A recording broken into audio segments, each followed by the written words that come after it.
The coffee shop fell silent, except for the hiss of the espresso machine when Maya Chun rolled up her sleeve to reach for her laptop charger.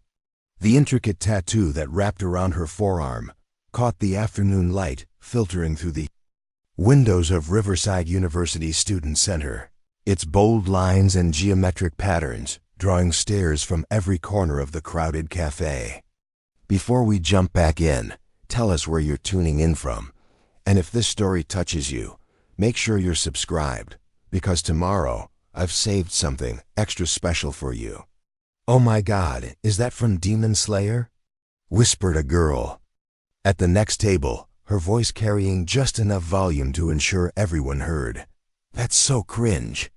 Imagine getting anime permanently inked on your body." Maya's fingers just tightened around her laptop case, but she didn't respond. She'd heard variations of this comment countless times over the past year since getting the tattoo, each instance chipping away at her confidence like water wearing down stone.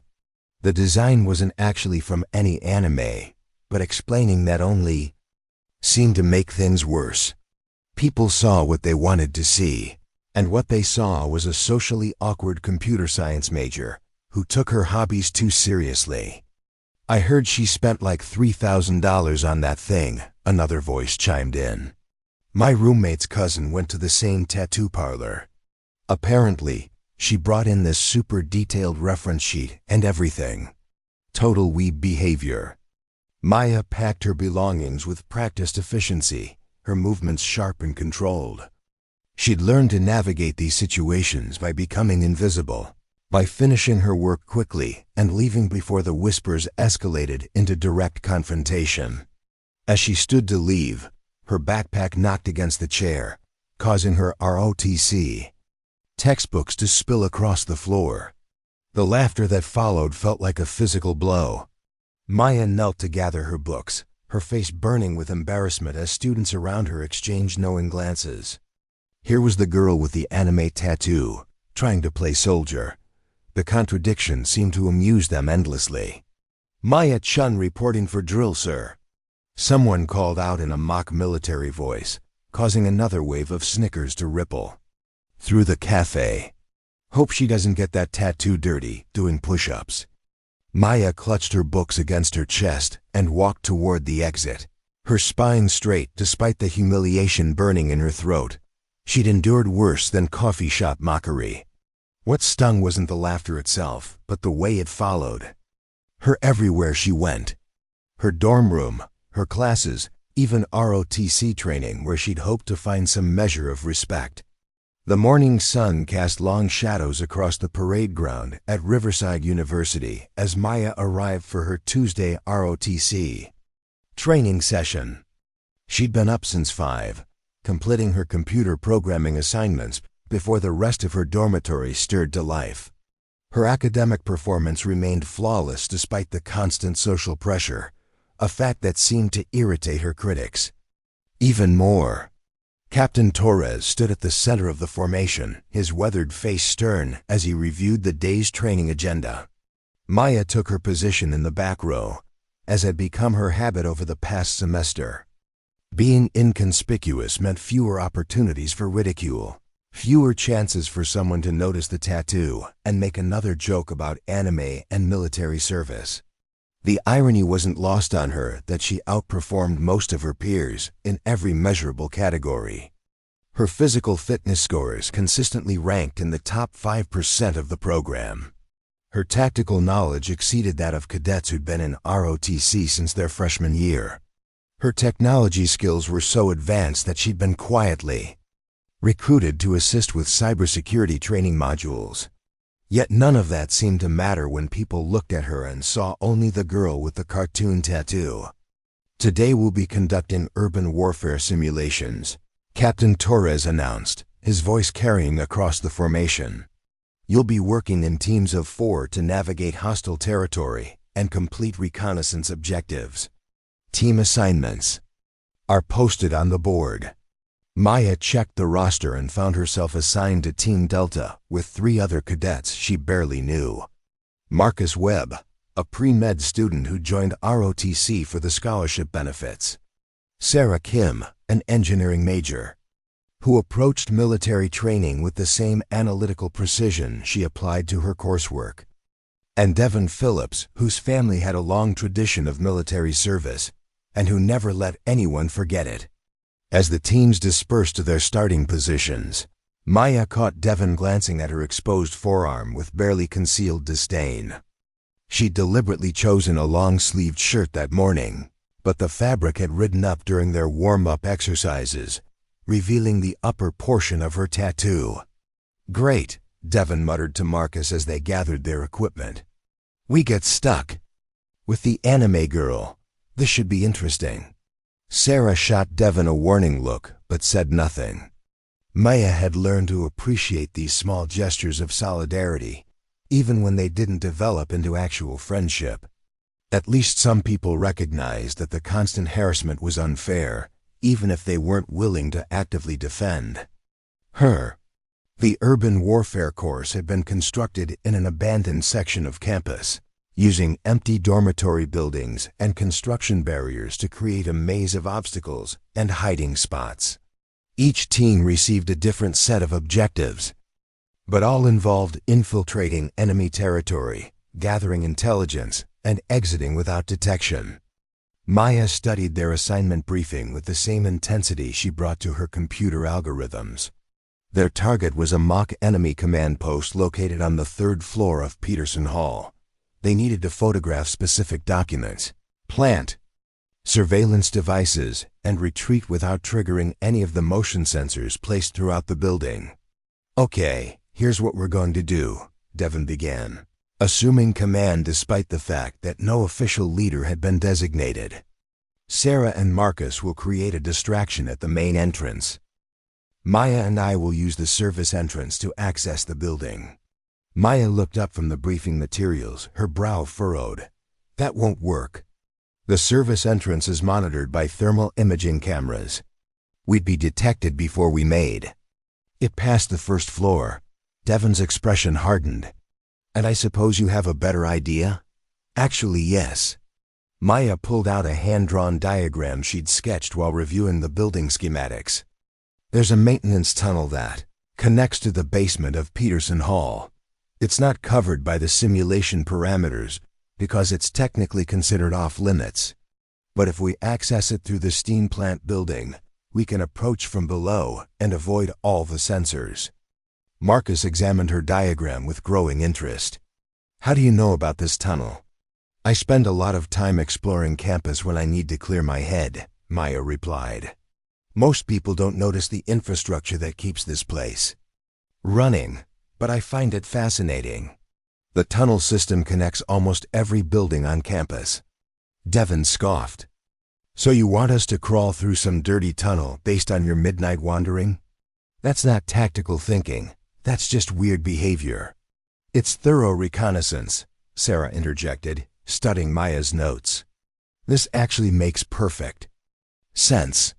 The thermal signature from the steam pipes would mask our body heat, and emerging inside the building would bypass the perimeter defenses entirely." Maya felt a flicker of gratitude towards Sarah, but Devon's skepticism remained evident. He'd already made up his mind about her capabilities based on her appearance and interests. No amount of practical knowledge would change his preconceptions. "Fine," Devon said finally. "But if we fail because of your anime tunnel plan, I'm putting that in my after-action report." The comment stung, but Maya had learned to channel that hurt into determination. She led the team toward the steam plant building, moving with confidence through areas of campus that most students never knew existed. Her knowledge of the university's layout was encyclopedic, accumulated through years of solitary exploration and a natural curiosity about how complex systems operated. The maintenance tunnel was exactly where she'd indicated, accessible through a service hatch behind the main boiler. The space was cramped and filled with the constant hum of steam pipes, but it provided perfect concealment as they made their way toward Peterson Hall. "I can't believe this is actually working," Marcus whispered as they crawled through the narrow passage. "How did you even discover this place?" "I told you, I explore when I need to think," Maya replied. There's a whole network of spaces like this. Most people never look beyond the surface of things. They emerged into the basement of Peterson Hall through a utility closet that Maya had scouted weeks earlier during one of her stress relief walks. The building's interior was dark and filled with the electronic chirping of motion sensors. But their underground approach had allowed them to bypass the entire perimeter detection system. Sarah checked her watch and signaled for silence. According to their timeline, they had 18 minutes to reach the third floor, complete their objectives, and return to the basement for extraction. Maya took point, navigating the darkened corridors with practiced ease. Her knowledge of building layouts extended beyond just the underground tunnels. She'd studied the architectural plans for most campus buildings, partly out of academic curiosity and partly because understanding her environment made her feel more secure. Now that knowledge was proving invaluable as she guided her team through the optimal route to their target. They reached the third floor without incident, moving like shadows through the simulated enemy territory. The command post was located in what had once been a residential advisor's suite, now filled with mock intelligence documents and surveillance equipment that they needed to photograph and tag. Maya worked with methodical precision, her fingers flying over the camera controls as she documented each required item. Her computer science background had given her an intuitive understanding of digital systems, and she quickly located the optimal angles and lighting conditions for each photograph. "How are you so good at this?" Sarah asked quietly as Maya planted the surveillance devices with surgical precision. "Same principles as debugging code," Maya replied. "You have to understand the system's logic, identify the critical points, and execute your solution without disrupting the overall function." Devon watched her work with growing confusion. The girl he'd dismissed as a frivolous anime fan was demonstrating tactical skills that exceeded his own military training. Her movements were efficient and purposeful, her understanding of the mission parameters thorough and practical. They completed their objectives with 4 minutes to spare and began their withdrawal toward the basement. Maya had plotted multiple escape routes during their initial reconnaissance, and she guided them along a path that avoided the highest concentration of sensors. As they descended toward the utility closet that would return them to the tunnel system, Maya noticed something that made her freeze in place. A faint electronic beeping was coming from the corridor behind them, growing steadily louder. "Motion sensor," she whispered. "Preparing and narrating this story took us a lot of time, so if you are enjoying it, subscribe to our channel. It means a lot to us. Now back to the story." Someone triggered the detection grid. Sarah checked her equipment. "It wasn't us. We haven't passed through any sensor zones." Maya's mind raced as she processed the implications. Another team must have entered the building through a different route, inadvertently activating the security system that would now make their planned exit impossible. The utility closet was located directly beneath one of the triggered sensors. "We're trapped," Devon said, his voice tight with frustration. "The whole point of this exercise was stealth infiltration. If we get detected during extraction, we fail the mission." Maya studied the building schematic she'd memorized, searching for alternative solutions. The conventional exit routes were all compromised, but her extensive knowledge of the campus infrastructure suggested another possibility. "There's an old service elevator shaft that connects to the steam tunnel system," she said. "It's been decommissioned for safety reasons, but it's still structurally sound. We can rappel down to the basement level and exit through a different section of the tunnel network." Marcus stared at her. "You want us to rappel down an abandoned elevator shaft?" "It's either that or get caught by the security sweep," Maya replied. "The shaft connects directly to the main steam tunnel, which has multiple exit points across campus. We'd be completely outside the simulation parameters." Devon shook his head. "This is insane. You're suggesting we risk actual injury for a training exercise." "I'm suggesting we complete our mission using unconventional tactics," Maya countered. Isn't that what special operations is supposed to be about? Finding solutions when conventional approaches fail? Sarah was already examining the elevator shaft access panel. The cables are gone, but the emergency ladder is still intact. It's not that different from the rappelling exercises we've done in training. The sound of footsteps echoed through the corridors above them as the security sweep team began their systematic search of the building. In minutes, they would reach the third floor and discover evidence of the infiltration. Maya's unconventional exit strategy was their only remaining option for mission success. Devon struggled with the decision, his traditional military mindset, warring against the practical necessity of the situation. Finally, he nodded grimly. "Okay, anime girl. Show us your elevator shaft." Maya bristled at the nickname, but focused on the task at hand. She led them to the service elevator, which was hidden behind a maintenance panel that most people would never notice. The shaft was dark and smelled of rust and old lubricant, but the emergency ladder was exactly where the building schematics indicated it would be. "I'll go first," Maya said, checking her rappelling gear. "The descent is about 40 feet to the basement level. There's a service door that connects to the main tunnel network." She began her descent into the darkness, her movements confident despite the unconventional circumstances.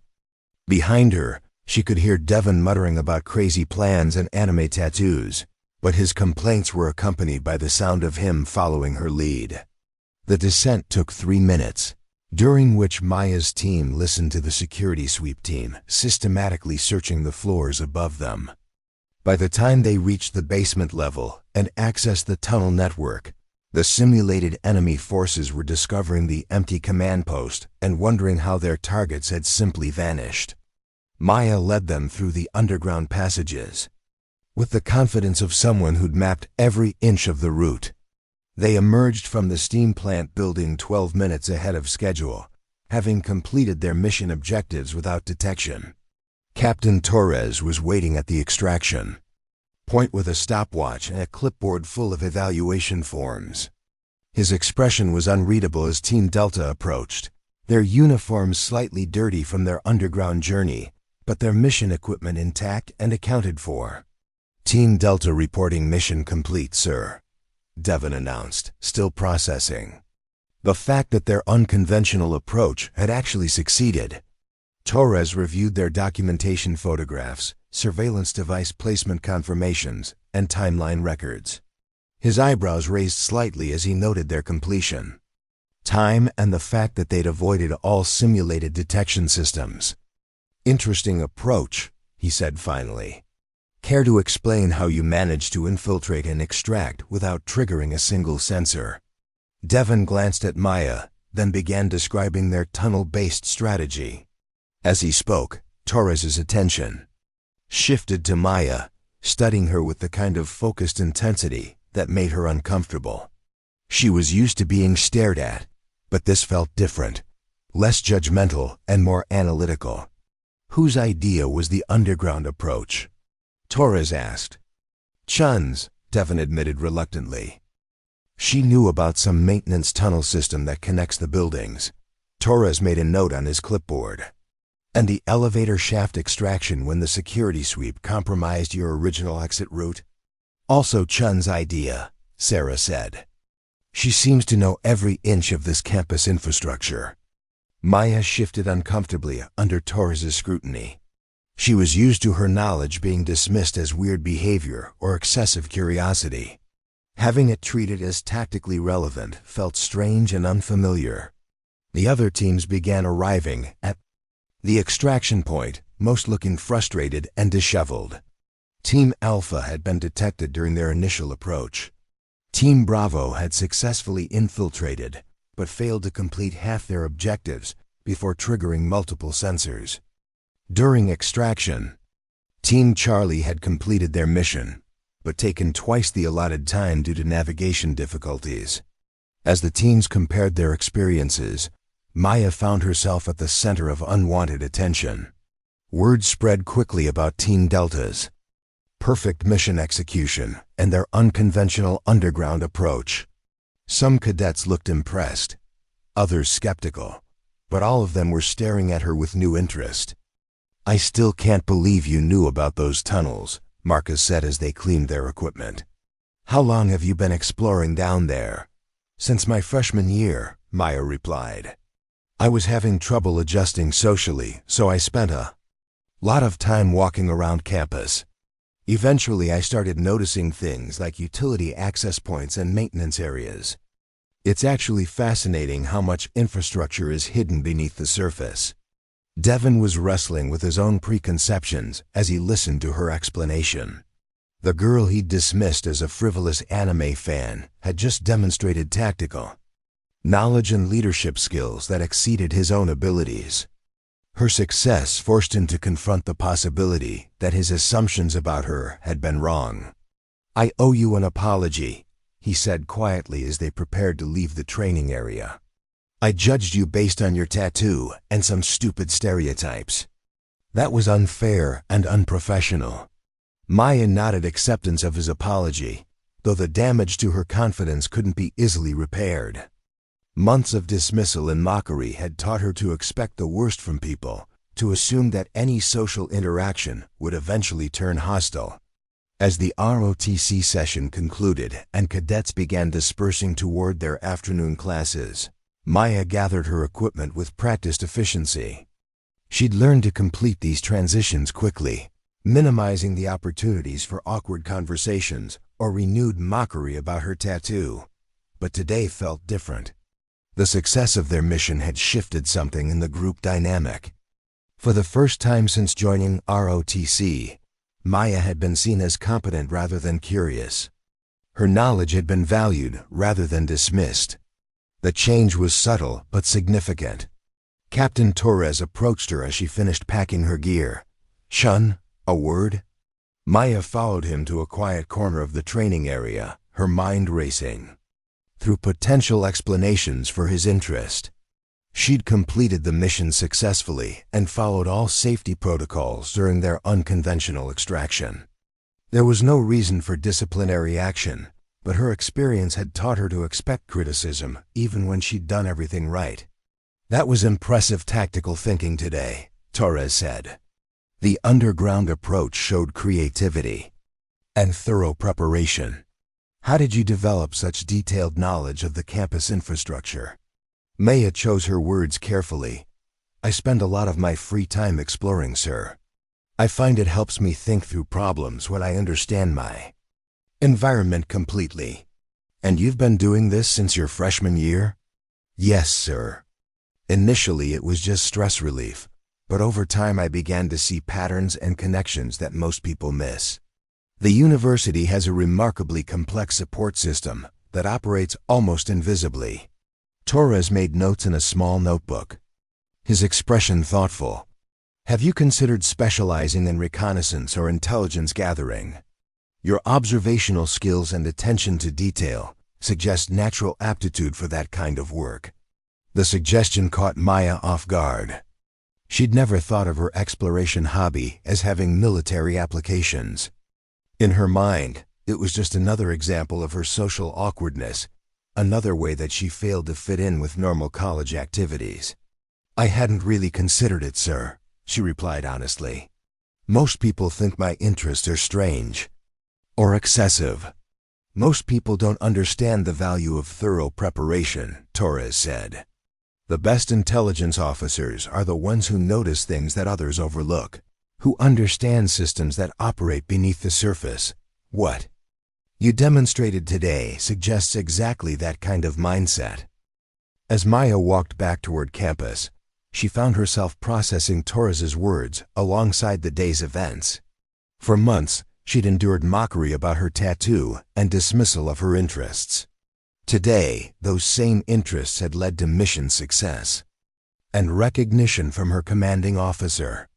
The contradiction was difficult to reconcile. The tattoo that marked her as different, the knowledge that made her seem obsessive, the attention to detail that others found excessive. All of these traits had suddenly become assets rather than liabilities. The shift in perception felt surreal, like discovering that a fundamental assumption about reality had been wrong. Maya's afternoon computer science lecture passed in a blur as she struggled to focus on algorithm optimization while replaying the morning's events. Her success during the urban warfare exercise had created a crack in the wall of dismissal and mockery that surrounded her daily life. She wasn't sure what that meant or whether the change would prove lasting, but for the first time in months, she felt a glimmer of hope that her true capabilities might eventually be recognized. As she gathered her notebooks at the end of class, Maya caught sight of her tattoo beneath her rolled-up sleeve. The design that had caused so much ridicule looked exactly the same as it had that morning, but somehow it felt different. Less like a mark of shame and more like a reminder that appearances could be deceiving. That strength and capability came in forms that people didn't always expect or understand. The afternoon sun slanted through the lecture hall windows as students dispersed toward their next commitments. Maya packed her belongings slowly, savoring the unfamiliar feeling of confidence that Torres's recognition had provided. Tomorrow would bring new challenges and likely renewed mockery from those who couldn't see past her tattoo to her actual abilities. But today had proven that those abilities were real and valuable. The knowledge she'd accumulated through years of solitary exploration had tactical applications that even she hadn't fully understood. Her attention to detail and systematic thinking weren't character flaws, but professional assets. As Maya walked across campus toward her dormitory, she noticed details that had become invisible through familiarity. The way the building ventilation systems connected through barely visible external ducts. The pattern of security camera placement that created blind spots near service entrances. The foot traffic patterns that revealed which routes were monitored and which were effectively invisible. For years, she'd absorbed this information unconsciously, filing it away as interesting but irrelevant. Now she understood that her mind naturally operated like an intelligence gathering system, constantly collecting and analyzing environmental data. The realization was both exciting and overwhelming. Her dormitory room felt cramped and isolating.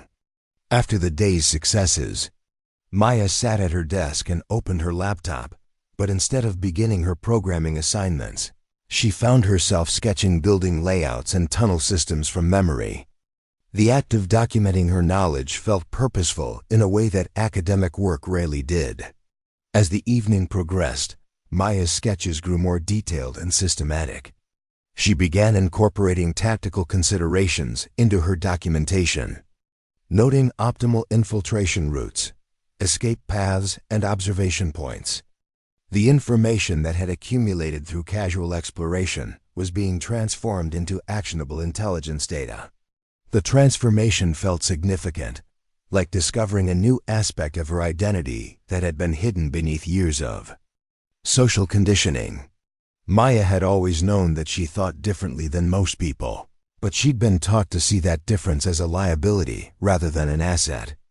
Her roommate entered the room around 10 o'clock, glancing curiously at the detailed drawings spread across Maya's desk.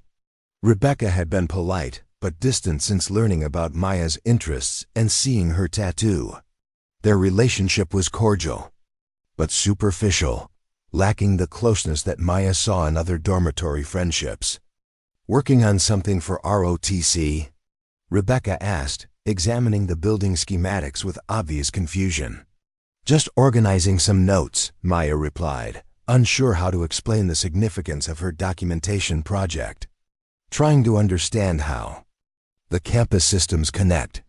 Rebecca nodded without much interest and began preparing for bed. The interaction reinforced Maya's sense of isolation, the feeling that her interests and capabilities were fundamentally incomprehensible to most people. But today had also provided evidence that her unique perspective had value in the right context. Torres's recognition and her team's successful mission suggested that there were environments where her differences would be seen as strengths rather than weaknesses. As Maya prepared for sleep, She found herself thinking about Torres's suggestion regarding intelligence and reconnaissance specialization. The idea felt both exciting and terrifying. Exciting because it offered the possibility of using her natural abilities in meaningful ways. Terrifying because it required believing that those abilities were actually valuable rather than merely strange. The tattoo on her forearm caught the light from her desk lamp as she changed into her sleepwear. The intricate design had cost her 3 months of part-time job savings and weeks of careful planning with the tattoo artist. Most people saw it as an impulsive anime obsession, but like everything else about her, the reality was more complex than appearances suggested. Maya turned off her laptop and settled into bed, her mind still processing the day's revelations.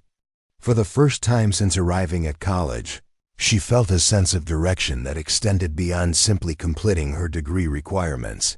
The possibility of specializing in intelligence work offered a future where her differences might be assets rather than obstacles. Outside her dormitory window, the campus settled into its nighttime rhythm.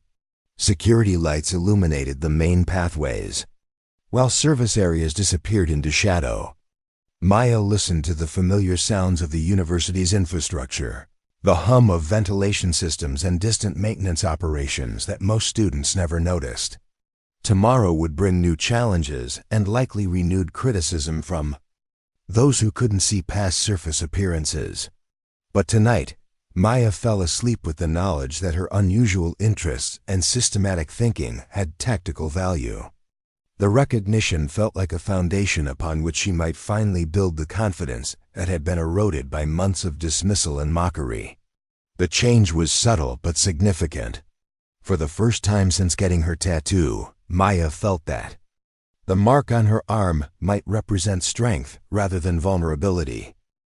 The design that had made her a target for ridicule was also a reminder that some things were worth defending, even when others couldn't understand their value. As sleep finally claimed her, Maya's last conscious thought was about the tunnels beneath the campus and the hidden systems that kept the university functioning. There was a metaphor there about strength that operated beneath the surface, about capabilities that weren't immediately visible but were nonetheless real and valuable. The morning would bring new opportunities to prove that appearances could be deceiving and that true capability wasn't always obvious to casual observation. But that was a challenge for tomorrow. Tonight, Maya rested with the satisfaction of knowing that her unique perspective had value in the right circumstances. The weeks following the urban warfare exercise brought subtle but noticeable changes to Maya's daily routine at Riverside University.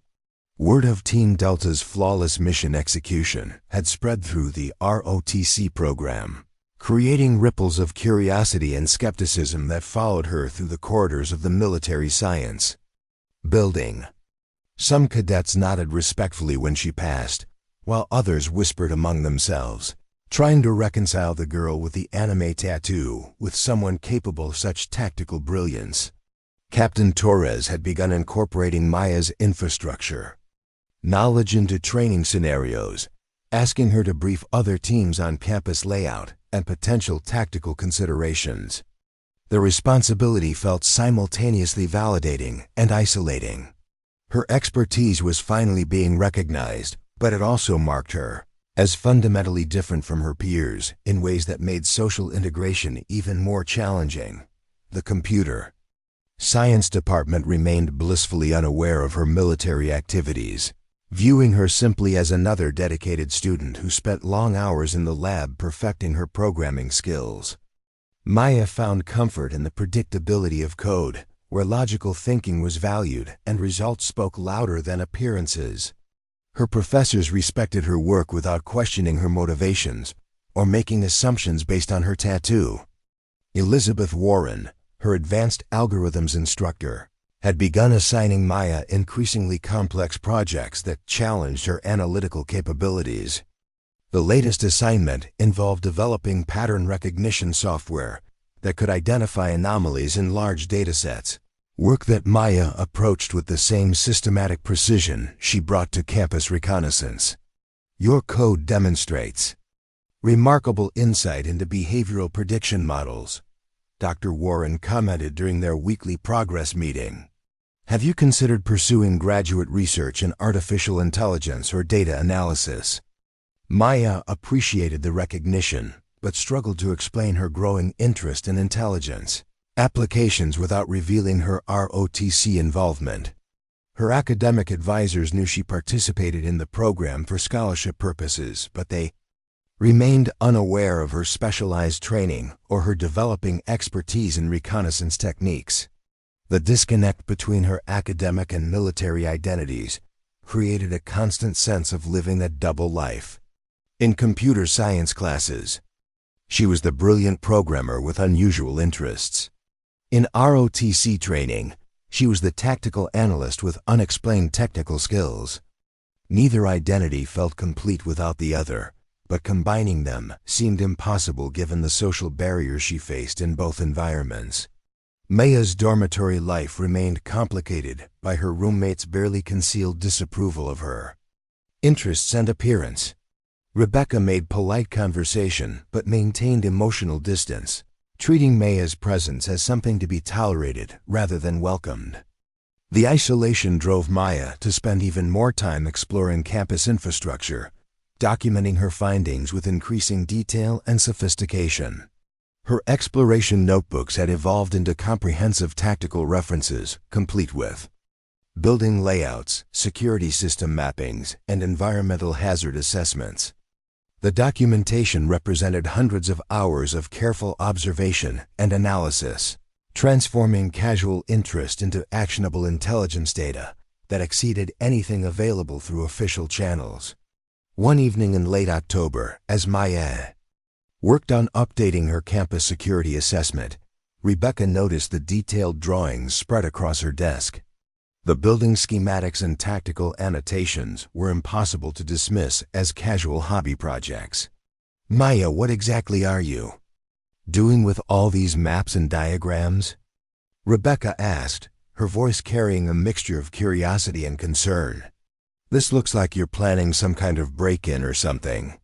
Maya looked up from her work, realizing that her documentation project might appear suspicious to someone unfamiliar with military reconnaissance training.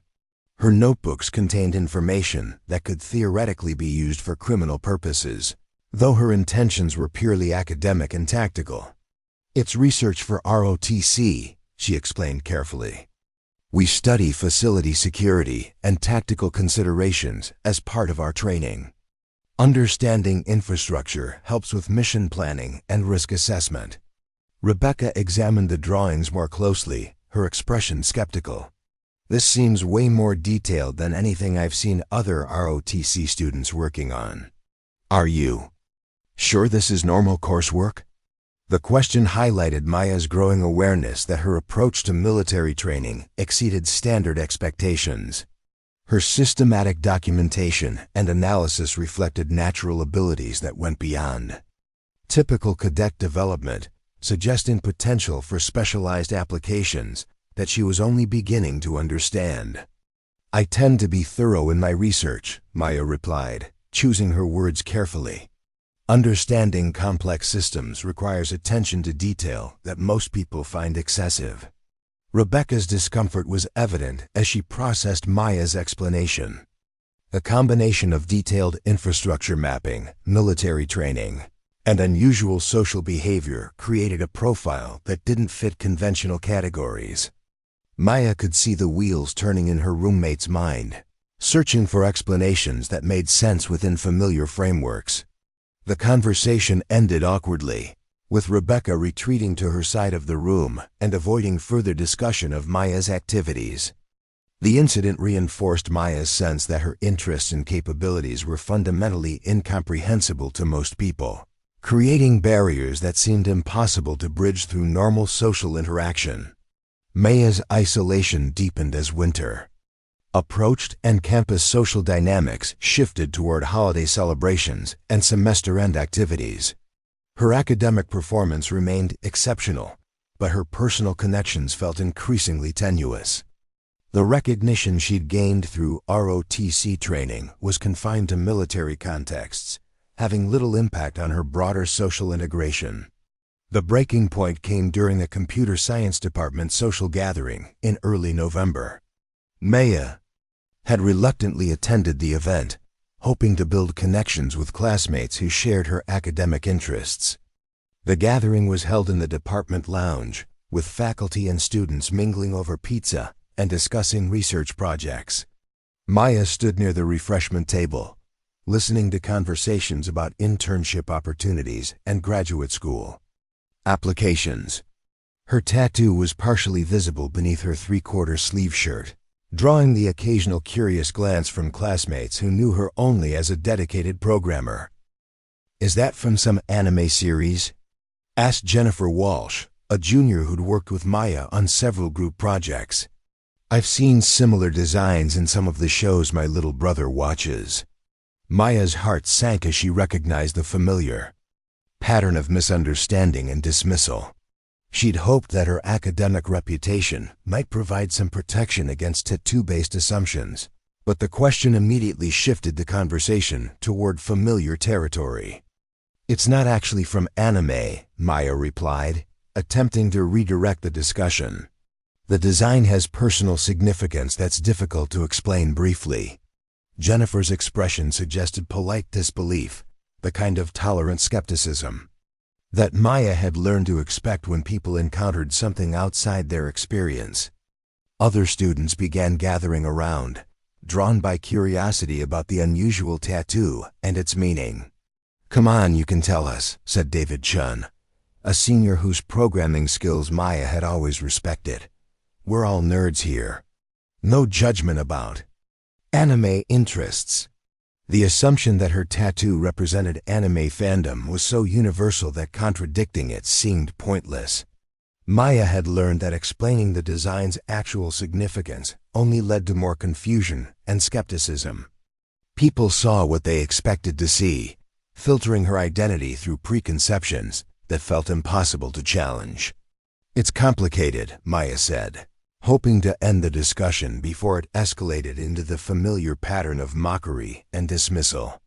"The meaning is personal and not easy to explain in casual conversation." Dr. Warren approached the group, having overheard portions of the discussion. Her expression showed professional interest rather than social curiosity, suggesting that she might understand the complexity that others missed. Maya's work demonstrates sophisticated pattern recognition abilities, Dr. Warren told the gathered students. She approaches problems from unique perspectives that often reveal solutions others miss. Sometimes the most valuable insights come from unconventional thinking. The comment provided temporary relief from the tattoo discussion, but Maya could see that her classmates remained curious about the design and its meaning. Their assumptions about anime fandom would persist regardless of her academic achievements or professional recognition. As the social gathering continued, Maya found herself increasingly isolated, despite being surrounded by people who shared her academic interests. The tattoo served as a constant reminder that her identity was filtered through other people's preconceptions, creating barriers that seemed impossible to overcome through conventional social interaction. She left the event early, walking across campus through the crisp November air toward her dormitory. The familiar paths felt different in the darkness, revealing details that remained invisible during daylight hours. Security lighting created patterns of visibility and concealment that shifted her perspective on routine navigation routes. Maya's mind automatically cataloged these observations, adding them to her comprehensive understanding of campus security systems and infrastructure vulnerabilities. The analytical process provided comfort and purpose, transforming solitary walks into valuable reconnaissance activities that served broader tactical objectives. Back in her dormitory room, Maya opened her laptop and began updating her security assessment documentation. The computer science social gathering had reinforced her understanding that academic success wasn't sufficient to overcome social barriers created by surface-level assumptions about her identity and interests. But the recognition she'd gained through ROTC Training suggested that her capabilities had value in specialized contexts where results mattered more than appearances. The challenge was finding environments where her unique combination of technical skills and tactical thinking could be properly utilized and appreciated. Maya's programming assignment for Dr. Warren involved developing algorithms that could identify patterns in human behavior data, work that connected her computer science training with her growing understanding of intelligence analysis techniques. The project required her to think systematically about prediction models and anomaly detection, skills that had obvious applications beyond academic research. As she coded late into the evening, Maya found herself considering the possibility that her diverse interests and capabilities might eventually converge into a coherent career path. Her technical skills, tactical knowledge, and analytical abilities formed a unique profile that could have significant value in the right professional context. The tattoo on her forearm caught the light from her laptop screen as she worked, its intricate design serving as a reminder that some things were more complex than they appeared on the surface. The meaning behind the artwork remained her secret, known only to herself and the tattoo artist who'd helped bring her vision to life. Maya's research into pattern recognition algorithms continued through the following weeks, with Dr. Warren providing increasingly challenging datasets that tested her analytical capabilities. The work required her to develop sophisticated mathematical models that could identify subtle relationships within complex information systems. "Your approach to data analysis shows remarkable intuition," Dr. Warren commented during one of their progress meetings. "You seem to understand instinctively how to look for meaningful patterns that others might miss." The observation aligned with feedback Maya had received from Captain Torres about her reconnaissance abilities. Both her academic and military mentors recognized her talent for systematic analysis and pattern recognition, though neither fully understood how these capabilities connected to her broader identity and interests. Maya's documentation of campus infrastructure had expanded to include detailed analysis of information systems and communication networks. Her computer science background allowed her to understand digital security vulnerabilities that complemented her physical reconnaissance findings, creating comprehensive threat assessments that exceeded anything available through conventional sources. The integration of technical and tactical knowledge felt natural and purposeful, suggesting career possibilities that hadn't existed when she'd first chosen her academic major. Intelligence analysis required exactly the combination of skills that she'd been developing through her diverse interests and systematic approach to understanding complex systems. December brought semester finals and increased pressure in all of Maya's academic commitments. Her computer science projects demanded intense focus and technical precision. While ROTC training scenarios grew more complex and demanding, the workload pushed her to her limits but also demonstrated her capacity for sustained high-level performance under pressure. Captain Torres had begun assigning Maya to advanced training exercises that went beyond standard cadet curriculum. Her reconnaissance skills and tactical analysis abilities had earned her opportunities to work with specialized units that operated at higher classification levels than typical ROTC training. "Chun, I'm recommending you for selection to attend the Summer Leadership Institute," Torres informed her after a particularly challenging navigation exercise. "Your performance indicates potential for advanced intelligence specialization that warrants accelerated development." The recommendation represented recognition that Maya had been seeking throughout her college career, validation that her capabilities had significant value in professional military contexts. The Summer Institute would provide access to training and resources that could transform her scattered interests into coherent expertise. But the opportunity also highlighted the growing disconnect between her military development and her civilian social integration. Success in ROTC training was creating career possibilities that felt increasingly separate from her academic identity and personal relationships. Maya's computer science finals went smoothly, with her pattern recognition project, earning praise from Dr. Warren and interest from other faculty members. The algorithm she developed demonstrated practical applications that extended beyond academic research, suggesting potential for real-world implementation in various analytical contexts. Have you considered applying for internships with technology? Companies that do government contract work? Dr. Warren asked during their final meeting of the semester. Your skills would be valuable in organizations that need sophisticated data analysis capabilities. The suggestion aligned perfectly with Maya's growing interest in intelligence applications, though she couldn't fully explain that connection without revealing details about her ROTC, training and tactical development. Her diverse skill set was beginning to point toward career possibilities that integrated her technical and military interests.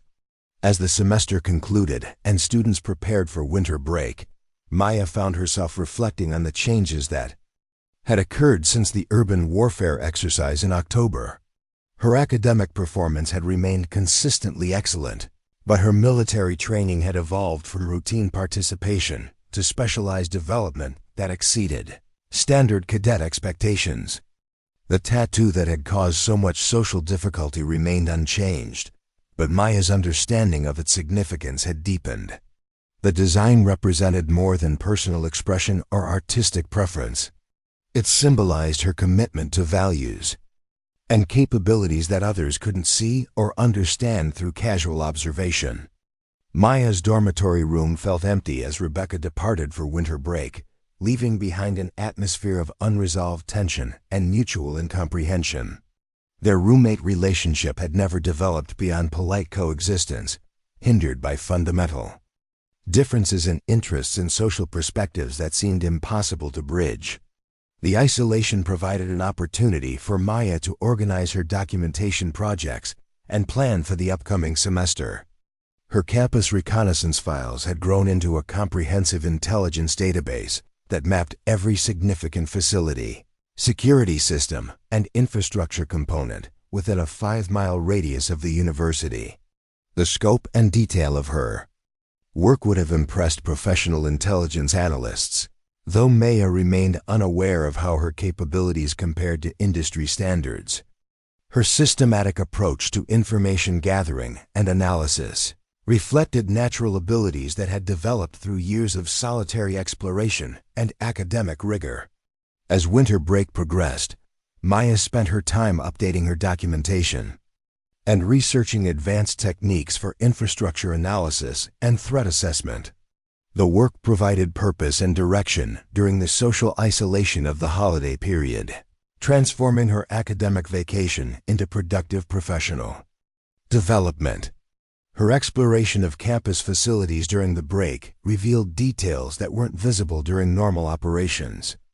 Empty buildings provided access to areas that were typically restricted, allowing Maya to complete her mapping projects with unprecedented accuracy and comprehensiveness. The tactical value of this information was becoming increasingly apparent. As Maya developed more sophisticated understanding of military intelligence requirements, her campus documentation represented exactly the kind of detailed environmental analysis that supported strategic planning and operational security in complex urban environments. Maya's preparation for the Summer Leadership Institute involved researching advanced reconnaissance techniques and intelligence analysis methodologies. The resources available through university databases provided access to professional literature that expanded her understanding of how her natural abilities could be systematically developed and applied. The integration of academic knowledge with practical experience felt like discovering a missing piece of her identity. For years, Maya had struggled to understand how her diverse interests and capabilities fit together into a coherent personal and professional narrative. Now the connections were becoming clear. Her computer science training provided technical skills that enhanced her reconnaissance abilities. Her systematic approach to campus exploration had developed analytical capabilities that exceeded standard military training.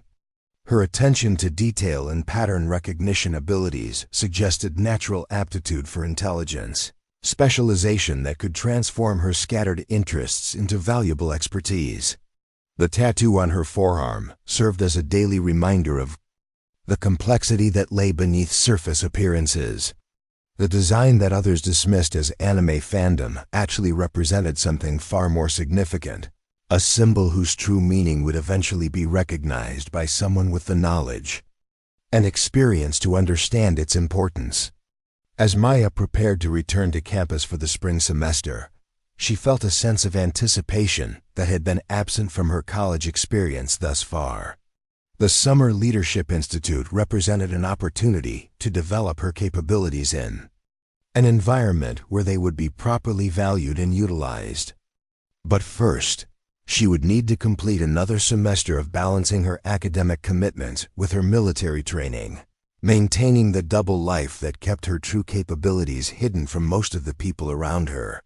The challenge felt manageable now that she understood how her diverse skills were beginning to converge toward a coherent professional identity. The spring semester would bring new opportunities to demonstrate her value and new challenges to her social integration.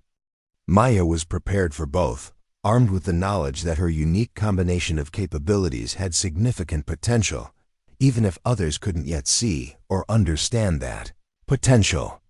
Her documentation projects and analytical skills would continue, developing throughout the semester, building toward the Summer Institute that could transform her from an underestimated college student into a recognized intelligence professional. The transformation felt both exciting and intimidating, representing the possibility of finally finding an environment where her differences were assets rather than obstacles. Maya's understanding of her own potential had evolved dramatically. Since the urban warfare exercise that first revealed her tactical capabilities to Captain Torres and her ROTC peers, the recognition had created momentum that was building toward opportunities she couldn't have imagined when she'd first enrolled in the program for scholarship purposes. The tattoo that had marked her as different was beginning to feel like a badge of honor rather than a source of shame.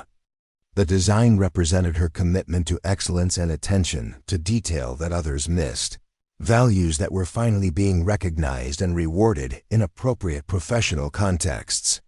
As the winter break concluded and Maya prepared to return to campus, she carried with her a new sense of purpose and direction. The scattered interests and capabilities that had isolated her socially were beginning to form a coherent professional identity that could provide both personal fulfillment and significant value to organizations that needed her unique combination of skills. The spring semester would test her ability to maintain her academic excellence while developing her military capabilities toward this Summer Institute that represented the next phase of her journey. Maya felt ready for that challenge, confident that her systematic approach to preparation and analysis would serve her well in whatever situations lay ahead. The transformation from overlooked logistics student to recognized intelligence prospect had happened gradually, built on a foundation of consistent excellence and systematic capability development that others had initially dismissed as unusual behavior. Now that foundation was supporting opportunities that could reshape her entire future, proving that patient preparation and unwavering commitment to personal standards could overcome even the most persistent social barriers. Maya's story was far from complete, but the direction was becoming clear. The girl with the anime tattoo was evolving into someone whose true capabilities would eventually be impossible to ignore or dismiss, someone whose unique perspective and specialized skills would prove invaluable in contexts where results mattered more than appearances. The spring semester arrived with an unexpected announcement that would test every skill Maya had quietly developed over her years at Riverside University. President Catherine Morrison stood at the podium in the main auditorium, her expression grave as she addressed the assembled student body and faculty about a security breach that had occurred during winter break. "We've discovered that sensitive university research data has been compromised," Morrison announced, her voice echoing through the packed auditorium. Federal investigators are working with campus security to determine the extent of the breach and identify those responsible. Until further notice, access to certain facilities will be restricted, and all students and staff must carry identification. At all times, Maya sat in the middle section of the auditorium, her mind immediately shifting to tactical analysis mode as she processed the implications of Morrison's announcement. Her extensive documentation of campus infrastructure suddenly took on new significance as she considered how someone might have gained unauthorized access to secure research facilities. The university conducted classified research for various government agencies, work that Maya had observed from a distance during her campus explorations. She'd noted the enhanced security measures around certain buildings, the unusual communication equipment installations, and the personnel who arrived and departed according to schedules that didn't match normal academic patterns. As Morrison continued her briefing, Maya's attention shifted to the federal agents positioned strategically throughout the auditorium. Their placement revealed professional training in crowd control and threat assessment, suggesting that the security breach involved more than simple data theft. These were serious investigators dealing with a significant compromise of sensitive information. All students enrolled in ROTC programs will report to Colonel Harrison immediately following this assembly, Morrison added. Your cooperation with the ongoing investigation is mandatory and appreciated. Maya's pulse quickened as she realized that her specialized training and campus knowledge might suddenly become relevant to federal law enforcement activities. The investigation represented exactly the kind of complex security challenge that her reconnaissance skills and analytical capabilities were designed to address. The auditorium erupted in concerned chatter as Morrison concluded her remarks and students began filing toward the exits. Maya moved with the crowd, her mind racing as she considered the tactical implications of the security breach and the potential role that ROTC cadets might play in the investigation. Colonel Harrison was a stern woman in her 50s whose reputation for excellence in military intelligence preceded her arrival at Riverside University 6 months earlier. Maya had observed her from a distance during advanced ROTC training sessions, noting the colonel's systematic approach to security protocols and her obvious expertise in counterintelligence operations. The ROTC building buzzed with nervous energy as cadets gathered in the main briefing room, their conversations dominated by speculation about the security breach and its implications for their training programs. Maya took her usual position near the back, observing the group dynamics while mentally reviewing everything she knew about campus security vulnerabilities. Colonel Harrison entered the room with 2 federal agents whose bearing suggested extensive experience in criminal investigation and national security matters. Agent Rebecca Torres, a woman in her early 40s with sharp eyes and confident posture, carried herself with the authority of someone accustomed to commanding attention in high-stakes situations. Agent Michael Chun appeared to be the senior investigator, his weathered face and systematic movements suggesting decades of experience in complex security investigations. Both agents wore the kind of understated professional attire that marked them as federal law enforcement rather than military personnel. "Ladies and gentlemen," Colonel Harrison began, her voice cutting through the nervous chatter. "You've been called here because your training and campus familiarity make you valuable assets in the current investigation. Agent Torres will brief you on the situation and explain how you can assist federal authorities." Agent Torres stepped forward, her expression serious as she addressed the assembled cadets. 3 days ago, we discovered that classified research data had been extracted from secure university servers. The breach required sophisticated technical knowledge and detailed understanding of campus security systems. Maya's attention sharpened as Torres continued her briefing. The combination of technical expertise and physical security knowledge suggested that the Perpetrators possessed exactly the kind of comprehensive understanding that Maya had developed through her campus explorations and computer science training. We believe the breach involved both digital intrusion and physical access to restricted facilities, Torres explained. Someone with extensive knowledge of university infrastructure was able to bypass multiple security layers that should have prevented unauthorized access. The description sent a chill through Maya as she realized that her own capabilities and knowledge base matched the profile that Torres was describing. Her comprehensive documentation of campus infrastructure, combined with her advanced computer skills, created exactly the kind of threat profile that the investigators were seeking. Agent Chun took over the briefing, his voice carrying the weight of serious criminal investigation.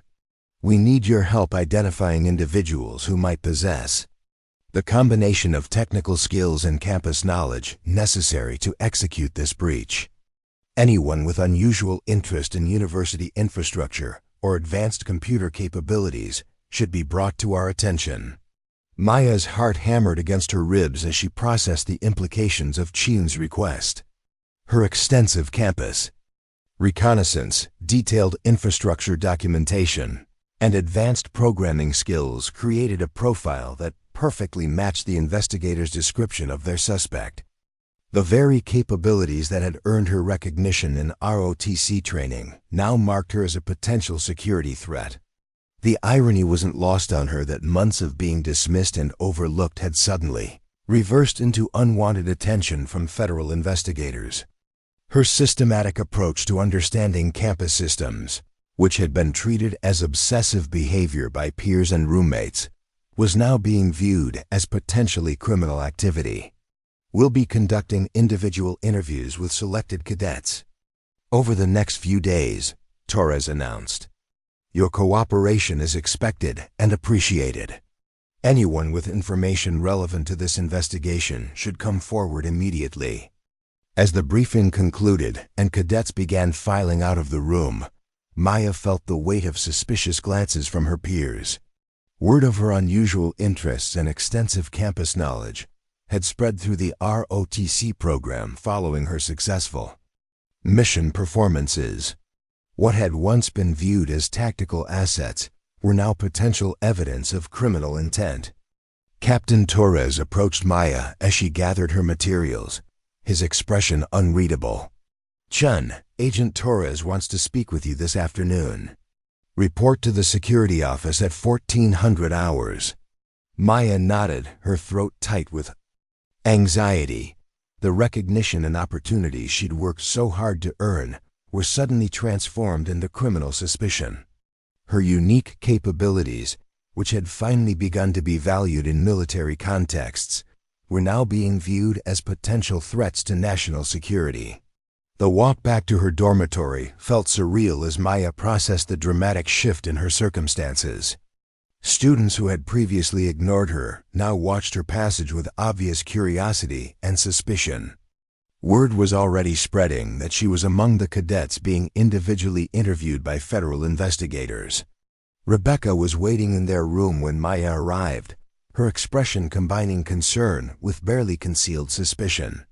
Their relationship had never recovered from Rebecca's discomfort with Maya's infrastructure documentation and analytical activities, and the current investigation was transforming that unease into open distrust.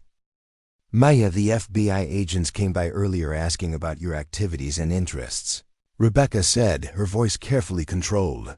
They wanted to know about those detailed maps and diagrams you've been working on.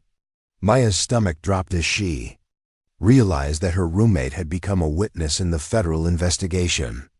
The documentation projects that she'd pursued for academic and tactical purposes were now being examined as potential evidence of criminal planning and execution. What did you tell them? Maya asked, struggling to keep her voice steady despite the panic building in her chest. I told them the truth, Rebecca replied. That you spend enormous amounts of time documenting campus infrastructure in detail that goes way beyond normal student interests. They seemed very interested in your computer skills and your knowledge of university security systems. The conversation confirmed Maya's worst fears about how her capabilities and interests were being interpreted by federal investigators. Her systematic approach to understanding complex systems, which had earned recognition from military instructors, was now being viewed as evidence of criminal intent and capability. Maya spent the remaining hours before her interview reviewing her documentation projects and trying to prepare explanations that would demonstrate their legitimate academic and tactical purposes.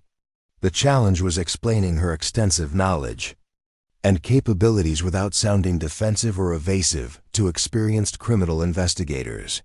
The security office was located in the basement of the administration building, a sterile environment designed for serious interrogations and sensitive discussions. Maya arrived precisely at 1400 hours, her military training demanding punctuality even in circumstances that filled her with dread and anxiety. Agent Torres was waiting in interview room B, a small space furnished with a metal table and 3 chairs that created an atmosphere of official scrutiny. The recording equipment mounted in the corners left no doubt that every word of their conversation would be preserved and analyzed by federal authorities. "Thank you for coming, Miss Chun," Torres said, gesturing for Maya to take the seat opposite her position at the table. "I want to start by emphasizing that you're not under arrest or formal suspicion. We're simply gathering information from individuals who might have relevant knowledge." Despite the reassuring words, Maya understood that her responses during this interview could determine whether she became a suspect or remained a witness in the federal investigation. Her future career prospects, academic standing, and personal freedom potentially hung in the balance of the next hour. "Your roommate and fellow cadets describe you as having unusually detailed knowledge of campus infrastructure and advanced computer skills," Torres began. "Can you explain how you developed this expertise and what purposes it serves?" Maya chose her words carefully, knowing that any response that sounded rehearsed or evasive would increase suspicion. "I've always been interested in understanding how complex systems work. When I arrived at university, I began exploring campus facilities during my free time as a way to reduce stress and satisfy my curiosity about infrastructure design." Torres made notes in a small notebook, her expression revealing nothing about how Maya's explanation was being received. "Your exploration activities resulted in detailed documentation that goes well beyond casual interest. Can you explain the tactical annotations and security assessments found in your materials?" The question confirmed that federal investigators had thoroughly examined Maya's documentation projects, analyzing them for evidence of criminal intent. Her comprehensive infrastructure mapping and security analysis were being viewed through the lens of potential threat assessment rather than academic research.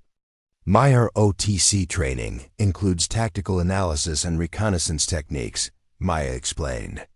"I applied those skills to my campus documentation as a way to practice and develop my capabilities." Captain Torres encouraged cadets to think analytically about our environment. Agent Torres leaned forward slightly, her attention focused on Maya's responses. "Your computer science instructors describe your programming abilities as exceptional, particularly in areas related to data analysis and pattern recognition. Have you ever attempted to access university computer systems beyond your authorized student privileges?" Maya's heart raced as she recognized the trap embedded in the question. Any admission of unauthorized computer access would provide evidence of criminal capability and intent. But denying technical curiosity might seem implausible given her documented skills and interests. "I've never attempted unauthorized access to university systems," Maya replied truthfully. "My computer science coursework provides legitimate opportunities to develop advanced programming skills without violating security protocols." The interview continued for another 45 minutes, with Torres systematically probing Maya's knowledge, capabilities, and activities during the time period when the security breach had occurred. Each question revealed how thoroughly federal investigators had researched her background and analyzed her potential connection to the criminal activity. As the interview concluded, Torres's expression remained professionally neutral. "Thank you for your cooperation, Miss Chun. We may have additional questions as our investigation progresses. Please remain available and continue your normal academic activities."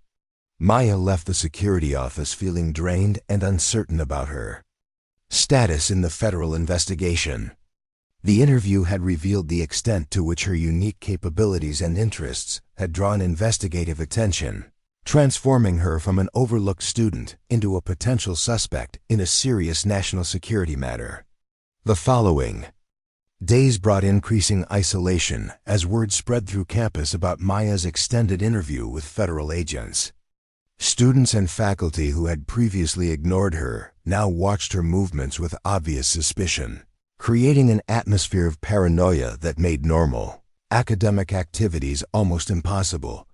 Dr. Warren called Maya into her office for what she described as a routine academic conference, but the conversation quickly revealed the professor's concerns about her students' involvement in the federal investigation. The pattern recognition project that Maya had been developing was suddenly viewed as potentially relevant to criminal data analysis activities. "Maya, I need to ask you directly whether your algorithm development work has any connection to the security breach that's being investigated," Dr. Warren said, her voice carrying disappointment and concern. "Federal agents have been asking detailed questions about your technical capabilities and project objectives." Maya struggled to maintain her composure as she realized that even her academic mentors were beginning to view her with suspicion. The recognition and opportunities she'd worked so hard to earn were being systematically destroyed by an investigation that had transformed her strengths into potential evidence of criminal activity. "Dr. Warren, my research has been completely legitimate and focused on academic applications," Maya replied.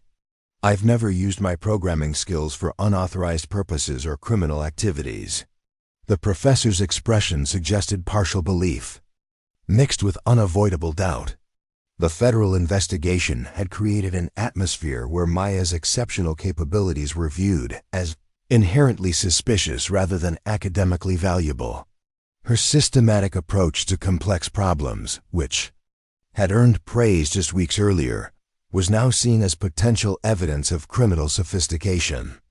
Maya's ROTC training became increasingly uncomfortable as fellow cadets distanced themselves from someone who might be involved in serious criminal activity. The recognition and respect she'd earned through tactical excellence was rapidly eroding under the weight of federal scrutiny and peer suspicion. Captain Torres called her into his office on Friday afternoon, his expression grave as he addressed the impact of the investigation on her military career prospects. The Summer Leadership Institute recommendation that had represented such a significant opportunity was now in jeopardy due to her involvement in the security breach investigation. "Chun, I'm going to be direct with you," Torres said. "The federal investigation has raised questions about your suitability for advanced military training.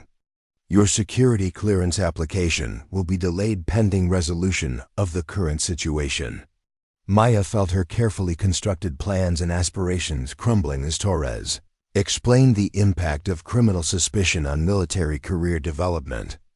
The investigation had not only threatened her academic standing, but was also destroying the professional opportunities that had finally provided recognition for her unique capabilities. "Sir, I want to emphasize that I have no involvement in the security breach," Maya said. "My documentation and technical skills have been developed for legitimate academic and military purposes." Torres nodded sympathetically, but his response revealed the practical realities of security clearance requirements and federal investigation procedures. "I believe you, Chun, but the process has to run its course. Until you're cleared of suspicion, advanced training opportunities aren't available." Maya left Torres's office feeling completely isolated and abandoned by the institutions that had finally begun to recognize her value.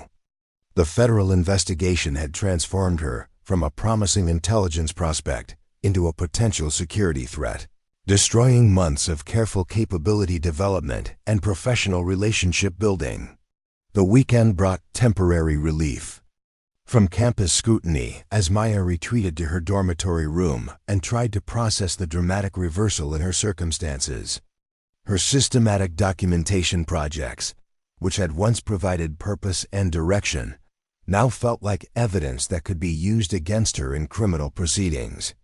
But solitude also provided time for analytical thinking, and Maya began applying her pattern recognition skills to the security breach investigation itself.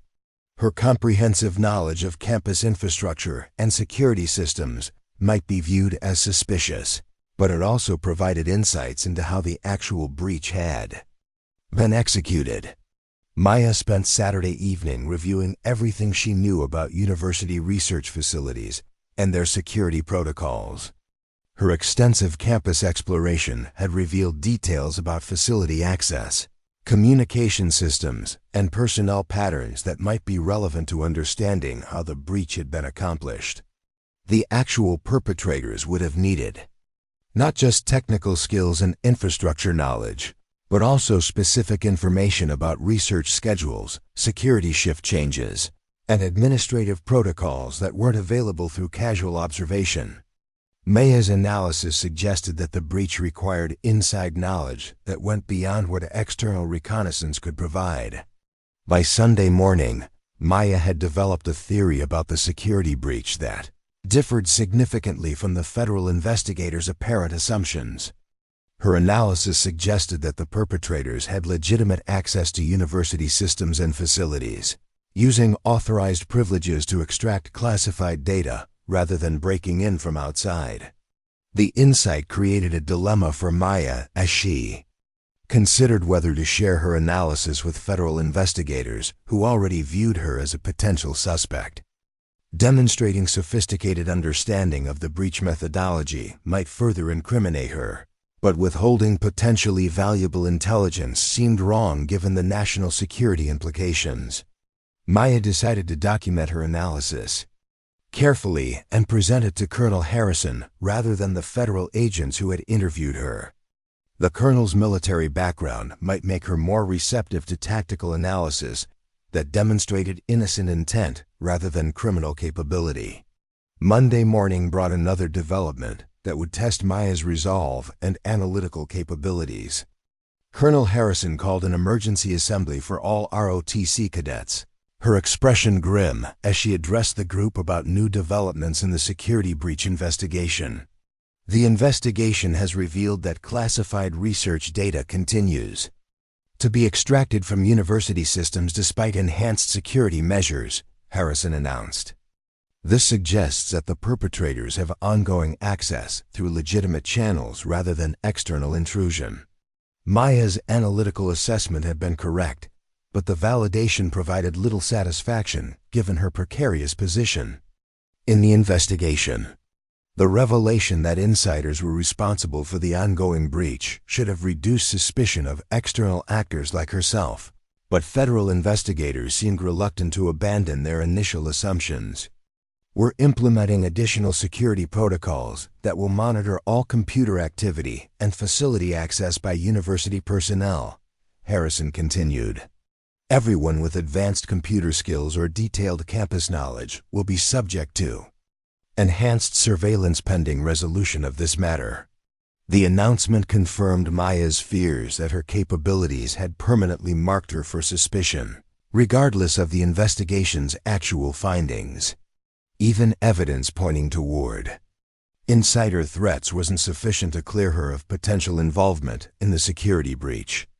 As the assembly concluded, Maya made a decision that would either vindicate her innocence or confirm the investigators' worst suspicions about her intentions.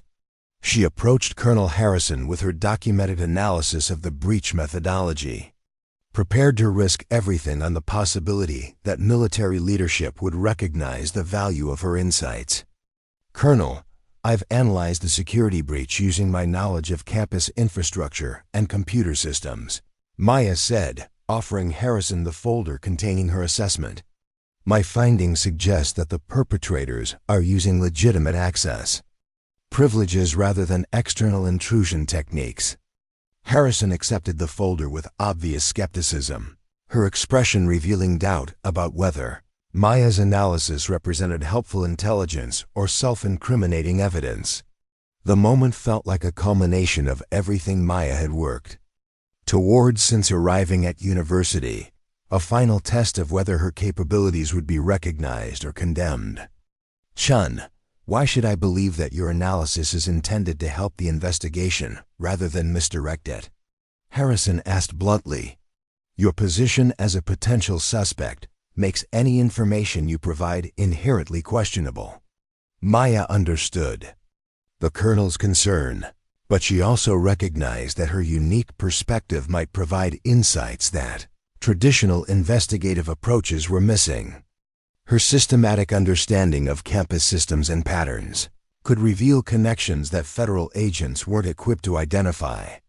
Colonel, my analysis can be independently verified through examination of access logs and surveillance data. Maya replied, I'm not asking you to trust my conclusions, just to consider whether my methodology might reveal evidence that supports or contradicts your current investigation. Harrison studied Maya for a long moment, her expression revealing the internal struggle between professional caution and recognition of potential intelligence value. Finally, she nodded grimly and opened the folder to examine Maya's documented analysis. Maya's assessment was comprehensive and systematic, identifying specific facilities, access points, and timing patterns that suggested how legitimate privileges were being exploited for unauthorized data extraction. Her recommendations included surveillance, modifications, and access restrictions that could help identify the actual perpetrators. This is sophisticated analysis, Chun, Harrison said after reviewing the documentation. Either you're providing valuable intelligence, or you're demonstrating exactly the kind of detailed knowledge that makes you a prime suspect. The colonel's response encapsulated Maya's dilemma perfectly. Her capabilities were simultaneously her greatest asset and her most significant liability in the current situation. The same analytical skills that had earned military recognition were now viewed as potential evidence of criminal sophistication. Tuesday brought the breakthrough that would finally resolve the investigation and determine Maya's fate. Federal agents arrested Dr. Michael Patterson, a computer science professor who had been using his administrative privileges to extract classified research data for sale to foreign competitors. The arrest vindicated Maya's analysis about insider threats and legitimate access exploitation. Agent Torres called Maya back for a final interview, her demeanor notably different from their first confrontational meeting. The successful resolution of the investigation had shifted the focus from external suspects to confirmed insider threats, dramatically changing how Maya's capabilities and knowledge were being interpreted. Miss Chen, I want to apologize for the suspicion you've been subjected to during this investigation, Torres said. Your analysis of the breach methodology was remarkably accurate and helped us focus our investigation on the actual perpetrators. Maya felt overwhelming relief as Torres explained that all suspicion had been lifted and her security clearance application would proceed without delay. The vindication was complete, but the emotional toll of weeks under federal scrutiny had left lasting impacts on her confidence and relationships. Agent Torres, I understand why my capabilities raise suspicion, Maya replied. I hope this experience demonstrates that systematic analysis and detailed knowledge can serve law enforcement rather than threaten it. Torres nodded approvingly. Your insights were valuable, and your cooperation throughout the investigation was exemplary. Have you considered career opportunities in federal law enforcement or intelligence services? The suggestion represented a dramatic reversal from criminal suspicion to professional recruitment. But Maya wasn't sure she was ready to trust institutional recognition after experiencing how quickly it could transform into persecution. Her future plans required careful consideration of whether government service could provide the stability and respect she needed. The resolution of the investigation brought gradual restoration of Maya's academic and military standing, but the social damage proved more difficult to repair. Fellow students and cadets who had shunned her during the investigation were slow to rebuild relationships that had been damaged by suspicion and paranoia. Dr. Warren welcomed Maya back to her research project with enthusiasm tempered by awareness of the trauma she'd experienced. The pattern recognition algorithms that had been viewed as potentially criminal were now celebrated as academically innovative and practically valuable. Maya, your experience with federal investigation has actually enhanced the relevance of your research, Dr. Warren observed. The techniques you've developed have obvious applications in criminal investigation and national security analysis. Captain Torres was equally supportive of Maya's return to full participation in ROTC training, but he also acknowledged that her experience had fundamentally changed her relationship with military service. The Summer Leadership Institute remained available, but Maya needed time to process whether advanced military training aligned with her revised career objectives. Shun, you've demonstrated remarkable resilience and analytical capability under extreme pressure, Torres said. Whatever path you choose, you have the skills and character to succeed at the highest levels. Maya appreciated the recognition, but she also understood that her unique capabilities would always create complex relationships with institutions and individuals who couldn't fully understand or trust her analytical approach to problem solving. Her future success would require finding environments where her differences were valued rather than feared. The spring semester concluded with Maya's academic performance remaining excellent despite the disruption and trauma of the federal investigation. Her grades reflected consistent excellence across all subjects, proving that external pressures hadn't compromised her fundamental capabilities or commitment to learning. Colonel Harrison called Maya into her office for a final evaluation meeting, her expression combining professional respect with personal concern for her students' future development. The investigation had revealed aspects of Maya's capabilities that impressed military leadership while also highlighting the challenges of integrating such talents into conventional organizational structures. Chun, your performance throughout this investigation has been exemplary, Harrison said. Your analytical skills, emotional resilience, and commitment to appropriate procedures demonstrate leadership potential that exceeds typical cadet development.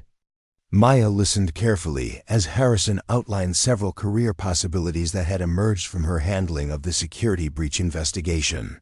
Federal agencies had expressed interest in recruiting her directly into intelligence analysis roles. Military intelligence units wanted her for specialized training programs. Academic institutions were offering research opportunities that could lead to graduate school funding. What do you recommend, Colonel? Maya asked, genuinely uncertain about which opportunities aligned best with her evolving understanding of her capabilities and objectives. Harrison considered the question carefully before responding. You have unique talents that could serve national security interests in various capacities. The challenge is finding an environment where your analytical approach is valued rather than viewed with suspicion. Trust your instincts about which opportunities feel authentic and supportive. The conversation reinforced Maya's understanding that her future success would depend on careful selection of institutional environments that could appreciate and utilize her distinctive capabilities. The investigation had demonstrated both the value and the risks associated with her systematic approach to complex problems. As Maya prepared for summer break and the Leadership Institute that would shape her military career trajectory, she reflected on the dramatic events that had tested every aspect of her character and capabilities. The experience had been traumatic but also revealing, demonstrating strengths she hadn't fully recognized and clarifying her understanding of professional objectives. The tattoo on her forearm had remained unchanged throughout the investigation, but its significance had deepened as Maya understood more clearly what it represented. The design wasn't just personal expression or artistic preference. It symbolized her commitment to excellence and attention to detail that others often missed or misunderstood. On the final day of classes, Maya encountered Agent Torres again. In the university bookstore, their meeting providing an opportunity for reflection on the investigation's resolution and its implications for Maya's future development. Torres's perspective as an experienced federal investigator offered insights into how Maya's capabilities might be utilized in law enforcement contexts. "Ms. Chen, I wanted to follow up on our earlier conversation about career opportunities," Torres said. "Your analytical approach during the investigation impressed my supervisors. We'd like to discuss internship possibilities that could lead to permanent positions after graduation." Maya appreciated the interest, but she needed time to consider whether federal law enforcement aligned with her personal values and professional objectives. The investigation had revealed the power and potential abuse inherent in government authority, creating complex feelings about serving institutions that could quickly transform from recognition to persecution. "Agent Torres, I'm honored by the interest, but I need to complete my military training and academic programs before making long-term career commitments," Maya replied.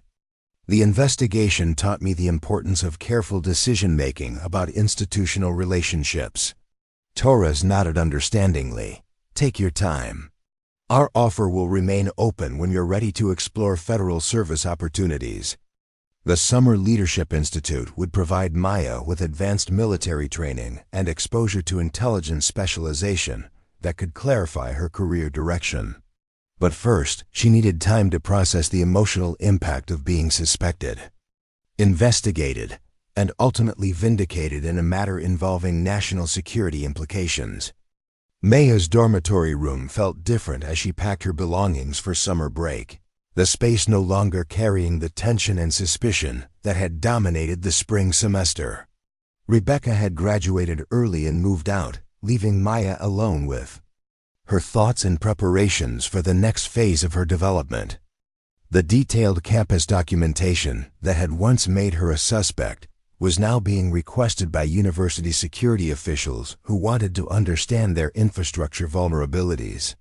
Maya's systematic analysis had revealed blind spots and weaknesses that conventional security assessments had missed, transforming her obsessive behavior into valuable institutional knowledge. As Maya carried her boxes to the car her parents had driven up from California, she noticed students and faculty watching her departure with expressions ranging from curiosity to respect. The investigation's resolution had transformed her reputation. From suspicious outsider to capable analyst whose insights had proven valuable in a real crisis. Her parents had followed the investigation from a distance, providing emotional support while struggling to understand how their daughter's academic interests had attracted federal attention. Their pride in her vindication was mixed with concern about the pressures and expectations that would follow her demonstrated capabilities. "Maya, we're proud of how you handled such a difficult situation," her mother said as they loaded the car. "But we're also worried about the attention you're receiving from government agencies and military organizations. Are you sure these opportunities align with your personal goals?" Maya appreciated her parents' concern, but she also understood that her unique capabilities created responsibilities that extended beyond personal preferences. The investigation had revealed her potential value in national security contexts, creating opportunities and obligations that demanded careful consideration. "I need this summer training to understand my options better," Maya replied. "The investigation showed me capabilities I didn't fully recognize, but I want to make sure I choose a path that feels authentic and purposeful."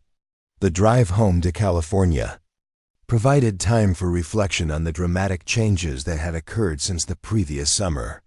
Maya had arrived at university as an overlooked student with unusual interests.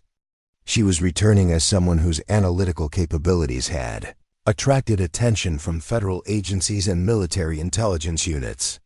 The transformation felt surreal, like discovering that fundamental assumptions about her identity and potential had been incomplete. The tattoo that had marked her as different was beginning to feel like a symbol of strength rather than vulnerability, a reminder that appearances could be deceiving and that true capability often went unrecognized until circumstances demanded its revelation. Maya's summer preparations included research into advanced intelligence, analysis techniques and counterintelligence methodologies that would be covered during the Leadership Institute. The curriculum promised exposure to classified training materials and real-world, operational scenarios that could provide clarity about her career direction. But preparation also included processing the emotional impact of being suspected of criminal activity before being recognized as a valuable intelligence asset. The experience had taught her important lessons about institutional dynamics and the complex relationship between individual capabilities and organizational trust. As summer began and Maya prepared for the Leadership Institute that would shape her military career trajectory, she carried with her a new understanding of her own potential and the new responsibilities that accompanied exceptional analytical capabilities. The investigation had been traumatic but also revelatory, demonstrating strengths she was only beginning to understand and appreciate. The girl with the anime tattoo was evolving into someone whose true significance would eventually be recognized by those with the knowledge and experience to understand what her distinctive capabilities could accomplish. The journey was just beginning, but the direction was becoming clear, leading toward opportunities where her differences would be assets rather than obstacles. 3 weeks into the Summer Leadership Institute at Fort Braxton, Maya stood in the briefing room surrounded by the most advanced tactical technology she'd ever encountered. The classified training facility buzzed with activity as intelligence officers from various military branches shared expertise that wasn't available through conventional educational channels. General Patricia Hawkins entered the room with the commanding presence that had earned her recognition as one of the military's most effective intelligence commanders. Her reputation for identifying and developing exceptional analytical talent preceded her, and Maya had heard whispers that the general personally reviewed all candidates for specialized intelligence training. Ladies and gentlemen, today we'll be examining real-world intelligence challenges that require unconventional analytical approaches, General Hawkins announced. Your mission is to identify patterns and connections that traditional methods have missed. Maya listened intently as Hawkins described a complex scenario involving terrorist financing networks that had evaded detection through sophisticated operational security measures. The challenge required exactly the kind of systematic pattern recognition that Maya had been developing through her academic research and practical experience. As teams formed to tackle different aspects of the intelligence puzzle, Maya found herself working with candidates whose capabilities matched her own exceptional standards. For the first time since arriving at university, she was surrounded by people who shared her analytical intensity and systematic approach to complex problems. The intelligence exercise revealed networks and connections that had been invisible to conventional analysis, validating the value of unconventional thinking and detailed systematic examination. Maya's contributions were recognized and appreciated by both her teammates and the observing instructors. Outstanding analysis, Chun, General Hawkins commented as she reviewed Maya's pattern recognition findings. Your methodology reveals relationships that our standard analytical frameworks missed completely. The recognition felt different from the praise Maya had received from university instructors or ROTC commanders. General Hawkins understood the significance of Maya's capabilities within the context of national security requirements, providing validation that was both professionally meaningful and personally satisfying. As the exercise concluded and teams prepared their final briefings, Maya noticed General Hawkins studying her with obvious interest. The attention felt significant rather than uncomfortable, suggesting that her performance had attracted the kind of professional recognition that could shape her entire career trajectory. After the formal briefing session ended, General Hawkins approached Maya privately, her expression combining professional assessment with personal curiosity about Maya's background and development. The conversation would prove to be the moment that transformed Maya's understanding of her own potential and significance. "Chun, your analytical approach demonstrates capabilities that are extremely rare in military intelligence," Hawkins began. "Where did you develop such sophisticated pattern recognition skills?" Maya described her academic background and practical experience, including the campus infrastructure documentation that had attracted federal suspicion before proving valuable to the security breach investigation. Hawkins listened with obvious interest, asking detailed questions about Maya's methodology and motivations. "Your systematic approach to complex problems suggests natural aptitude for the highest levels of intelligence analysis," Hawkins observed. "Have you considered specialization in strategic intelligence assessment?" The suggestion represented opportunities that Maya hadn't imagined when she'd first joined ROTC for scholarship purposes. Strategic intelligence analysis involved exactly the kind of systematic thinking and pattern recognition that she'd been developing throughout her academic and military training.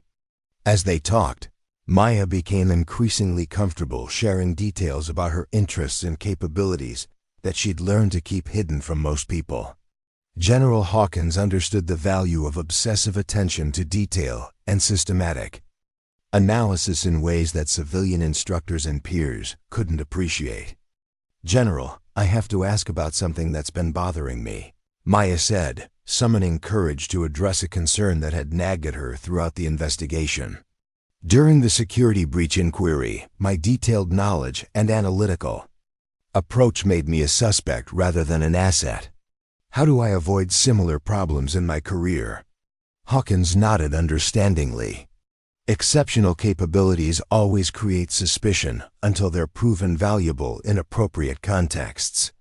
The key is finding institutional environments that can appreciate and utilize your unique skills properly." The conversation provided insights that Maya needed about navigating organizational dynamics and building professional relationships that could support rather than threaten her career development. Hawkins's perspective offered hope that her differences could become lasting assets rather than temporary advantages. As the training session concluded and candidates prepared for evening activities, Maya reflected on the dramatic progress she'd made since arriving at the institute. The specialized environment had provided validation and recognition that felt sustainable rather than fragile, suggesting possible career paths where her capabilities would be consistently valued. That evening, as Maya reviewed her training materials and prepared for the next day's exercises, she caught sight of her tattoo in the bathroom mirror. The design that had caused so much ridicule and suspicion throughout her college experience suddenly looked different, less like a mark of difference, and more like a symbol of hidden strength. The pattern recognition exercise had demonstrated that her capabilities were not only valuable, but essential for challenges that conventional approaches couldn't address. Maya was beginning to understand that her systematic thinking and analytical intensity were exactly what national security organizations needed, even if civilian institutions couldn't always appreciate their significance. General Hawkins had mentioned additional training opportunities that could be available after graduation, specialized programs that would develop Maya's natural abilities into professional expertise that could serve critical national security functions. The possibility felt both exciting and intimidating, representing a future that aligned with her capabilities in ways she was only beginning to understand. The Summer Institute continued with increasingly challenging exercises that tested every aspect of Maya's analytical and leadership capabilities. Each simulation revealed new dimensions of her potential, while building confidence in her ability to handle complex responsibilities under pressure. By the final week of training, Maya had established herself as one of the most promising candidates in the program, earning recognition from instructors and peers for analytical insights that CONSISTENTL exceeded expectations. The validation felt different from academic achievements because it was based on practical capabilities rather than theoretical knowledge. General Hawkins called Maya into her office for a final evaluation meeting that would determine her eligibility for advanced intelligence training and career opportunities.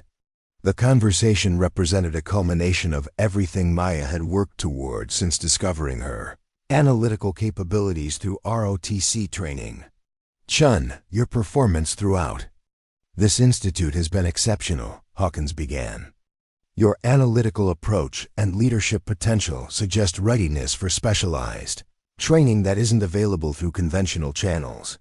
Maya listened carefully as Hawkins described opportunities for direct entry into strategic intelligence, programs that would bypass traditional career progression requirements.